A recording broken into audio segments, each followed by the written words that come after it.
இன்னைக்குப்பா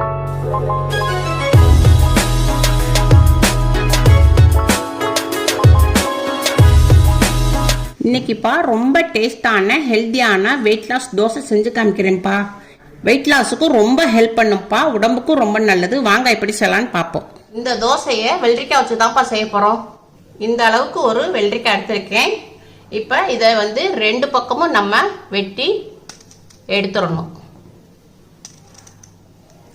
இப்போ mixie jar வச்சுக்கணும்.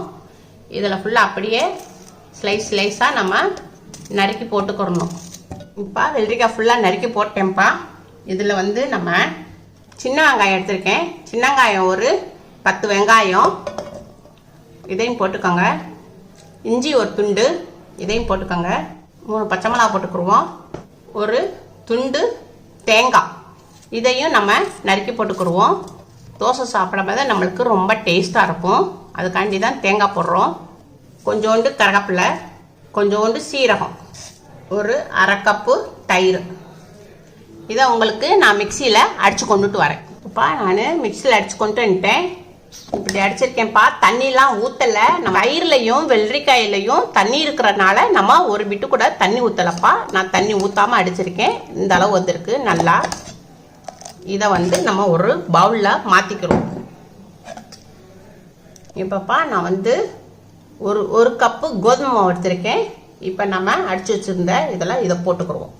1/4 cup, அதே கப்பில் 1/4 கப்பு கடலை மாவு இதையும் போட்டுக்கிடுவோம். கடலை மாவில் வந்து புரோட்டீன் இருக்குப்பா. அதே கப்பில் 1/4 கப்பு ரவை போட்டுக்கிடுவோம். தேவையான அளவு பிங்க் சால்ட் போட்டுக்கிறேன் வெயிட் லாஸ்க்காண்டி. இதை எல்லாத்தையும் நம்ம ஃபுல்லாக மிக்ஸ் பண்ணிக்கிறோம். கையிலே நல்லா இப்படி கலந்துக்குங்கப்பா. அப்போ தான் நம்மளுக்கு தண்ணி எவ்வளவு நம்மளுக்கு வேணும்னு நம்மளுக்கு நிதானம் கிடைக்கும்.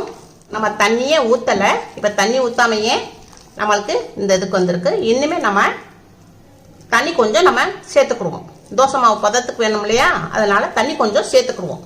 இப்போ கொஞ்சம் நம்ம தண்ணி ஊற்றிக்கிடுவோம். கொஞ்சம் கொஞ்சமாக ஊற்றிக்கோங்க. அப்போ தான் நம்மளுக்கு கரெக்டான அளவு தெரியும். கொஞ்சம் கொஞ்சமாக ஊற்றி அடை மாவு பதத்துக்கு நம்ம எடுத்துக்குவோம். மாவு கரெக்டாக இந்த பதத்தில் இருக்கணும்ப்பா. பொடியாக நறுக்கியிருக்கேன் கொத்தமல்லி, அதையும் கொஞ்சம் சேர்த்துக்குருவோம். இதையும் கலந்துக்குருவோம். ரொம்ப கெட்டியாக இருக்குப்பா. இன்னும் கொஞ்சம் தண்ணி ஊற்றிக்குருவோம். மாவு ரெடி ஆயிடுச்சுப்பா. இப்போ வாங்க உங்களுக்கு தோசை ஊற்றி காமிக்கிறேன். இப்போப்பா கேஸ் ஆன் பண்ணியிருக்கேன். சட்டி சூடாக இருக்குது. இப்போ நம்ம துணியை வச்சு எண்ணெய் தேய்ச்சிக்குருவோம். இப்படி நம்ம துணியை வச்சு தேய்க்கிறதுனால நமக்கு எண்ணெய் வந்து தோசைக்கு தேவைப்படாதுப்பா. இந்த அளவுக்கே போதும் நம்மளுக்கு எண்ணெய். தோசைக்கல் நல்லா சூடானதும் நம்ம வந்து கேஸை வந்து மீடியத்தில் வச்சுக்கிறோம்ப்பா. ஸ்லோவாக அப்படியே கொண்டுட்டு வாங்க. ஃபாஸ்ட்டாக செய்யாமல் ஸ்லோவாக செய்யணும். எவ்வளோ அளவுக்கு மெல்லிசாக பரப்ப முடியுமோ அந்த அளவுக்கு மெல்லிசாக பரப்பிக்கிறோம்ப்பா. இப்போ இது ஒரு 3 நிமிஷம் வேகட்டும். இப்போப்பா நல்லா மேலே வெந்துருச்சு. இப்போ நம்ம இதை வந்து திருப்பி போட்டுக்குவோம். இது கீழப்போ நம்ம திருப்பி போட்ட பக்கமும் 3 நிமிஷம் வேகட்டும். திருப்பி போட்ட பக்கமும் நல்லா வெந்துருச்சுப்பா. இதை எடுத்து நம்ம ஒரு பிளேட்டில் மாற்றிக்கிறோம். அவ்வளோதான்ப்பா, ஹை ப்ரோட்டீன் தோசை ரெடி ஆயிடுச்சு. இப்போ உங்களுக்கு இது தொட்டுக்கிறதுக்கு உங்களுக்கு ஒரு டேஸ்டான சட்னி செஞ்சு காமிக்கிறேன். சிம்பிளான தக்காளி சட்னி செய்ய போகிறோம். இப்போ 4 தக்காளியை வந்து இப்படி கட் பண்ணி நம்ம மிக்சியில் போட்டுக்குருவோம்.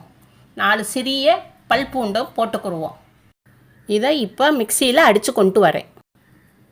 இப்போ நல்லா அடித்தாச்சு. இப்போப்பா சட்டி நல்லா காஞ்சிருச்சு. 1 ஸ்பூன் எண்ணெய் ஊற்றிக்கோங்க.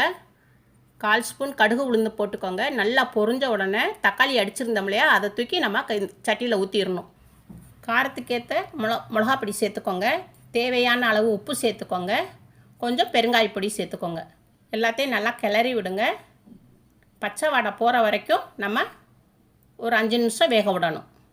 நல்லா வெந்துருச்சுப்பா. இப்போ நம்ம சட்னி ரெடி ஆயிடுச்சு. தக்காளி சட்னி ரெடி ஆயிடுச்சு.